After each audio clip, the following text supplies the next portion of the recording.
안녕하세요.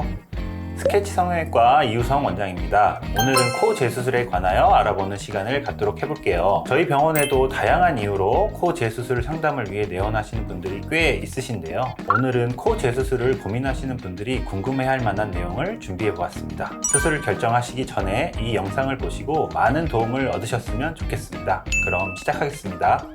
구축이나 염증, 보형물 비침, 휘어짐, 비대칭 등 여러 가지 문제들이 있다고 하지만 대부분은 첫 수술 때의 코 모양이 마음에 들지 않아서 오시는 경우가 많은 것 같아요. 수술 결과가 좀 아쉬워서 그 부분을 부분적으로 교정하시거나 아니면 전체적으로 전부 다 바꾸고 싶어 하시는 경우도 있습니다. 또한 코 모양이 처음에는 좋아 보였다가 몇 년이 지나고 나서 현재 유행하는 스타일과는 좀 다르다거나 아니면 수술한 티가 너무 많이 나서 싫다고 하시는 분들도 계시죠. 대부분은 재수술이 처음 코 성형보다 어렵습니다. 인체의 조직이 다치거나 찢어지게 되면 흉터 조직이라는 것이 생기게 되는데요. 이게 수술한 부위에도 똑같이 생기게 되죠. 그래서 코 성형을 한번 하게 되면 이 코 주변의 연골과 보형물 주변으로 이 흉터 조직이 빼곡하게 들어차서 해부학적인 구조를 제대로 보기 어렵게 하고 또 수술 시간도 길어지게 합니다. 또한 코 성형을 하게 되면 수술 전에 해부학적인 구조가 많이 바뀌게 되고 또 수술하시는 분들, 수술하시는 집도의마다 수술 방법이 모두 다 다르기 때문에 어떤 식으로 수술을 했는지 파악을 하고 예전 수술 부위를 모두 분리해서 수술 전 모양으로 만들어 놓는 과정이 필요하기 때문에 수술의 난이도가 상당한 편입니다. 재수술 비용은 환자분의 현재 코 모양이나 상태에 따라 달라질 수 있습니다. 아까 말씀드렸다시피 재수술이 첫 수술보다 훨씬 까다롭고 원하는 결과를 내기가 어렵기 때문에 첫 수술보다는 당연스레 비용이 높아질 수밖에 없습니다. 무조건적으로 저렴한 비용을 쫓기보다는 재수술을 하게 되는 이유를 잘 파악해서 그에 맞는 수술법을 권해주는 병원을 찾으시는 것이 중요하겠습니다. 재수술을 하게 되는 원인에 따라서 필요한 재료가 달라질 수밖에 없죠.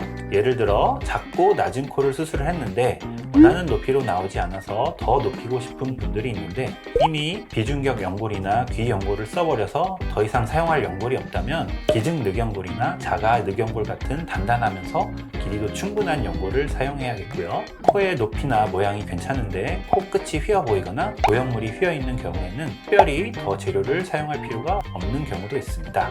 또한 보형물에 염증이 생겨 구축이 와서 보형물에 대한 거부감이 심한 분들의 경우는 자가 늑연골로 보형물을 대체하는 무보형물 수술도 가능합니다. 이렇게 재수술은 케이스가 워낙 다양하기 때문에 어떤 재료가 좋다 단언할 수가 없고 현재의 코 모양과 또 원하는 코 모양을 고려해서 적합한 재료를 사용하는 것이 좋습니다. 환자분과 충분한 상담을 통해서 디자인을 결정을 하는데 환자분이 원하는 코 모양과 원하시는 사진 등을 저희가 먼저 보고 난 후에 지금 얼굴과 조화롭게 어울리면서 가능한 모양을 먼저 설명을 드리고 환자분과 협의해서 모양을 결정하게 됩니다. 코 재수술은 정확히 몇 번까지 가능하다고 단정하기에는 어렵습니다. 사람에 따라서 피부 두께나 조직이 다 다르기 때문에 몇 번 이상 하면 안 된다 이렇게 정해진 건 없는데 다만 재수술을 여러 번 진행하게 될 경우에는 흉터 조직이 자꾸 쌓인다든지 피부가 얇아지는 등의 피부 변화가 동반되기 때문에 되도록이면 재수술의 횟수를 늘리지 않는 편이 좋습니다.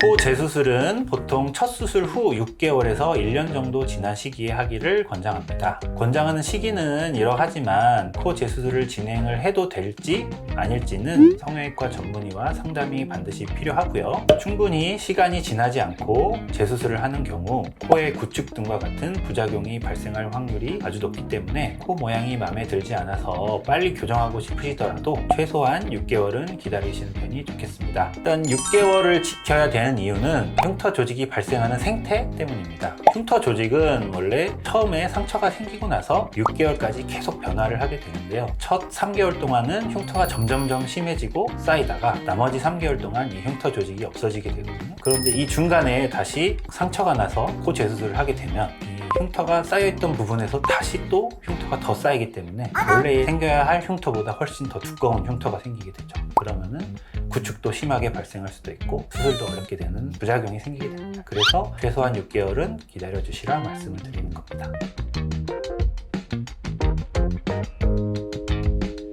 제가 생각하는 재수술을 하기 힘든 케이스는 보형물의 염증으로 인해 발생한 코의 구축으로 인한 재수술입니다. 이러한 케이스는 일반적인 코 성형 때에 발생하는 흉터 조직과는 다르게 훨씬 단단하고 두껍게 흉터 조직이 생기게 되고, 이러한 흉터 조직이 이제 코 끝에서부터 이 보형물을 타고 콧등, 콧대까지 이어져 있는 경우가 많습니다. 이 흉터 조직을 정상 조직이 손상되지 않게 제거하는 게 중요한데, 이 부분이 꽤 어려운 작업이고요. 이러한 케이스는 시간이 걸리더라도 흉터 조직을 최대한 제거하고 코 안의 연골들도 전부 일일이 분리해서 코가 원래 해부학적 구조를 찾을 수 있도록 하는 게 중요하고요. 코끝을 세우는 재료는 자가 늑연골과 같은 딱딱하면서도 긴 연골을 사용하는 것이 재구축을 방지하면서도 원하는 코 모양을 만들어주는 데 도움이 됩니다. 코 재수술은 첫 수술보다 훨씬 난이도가 높은 수술이기 때문에 풍부한 수술 경험을 가지고 있는 숙련된 성형외과 전문의와의 충분한 상담과 정확한 수술 계획 및 진행이 중요하겠습니다.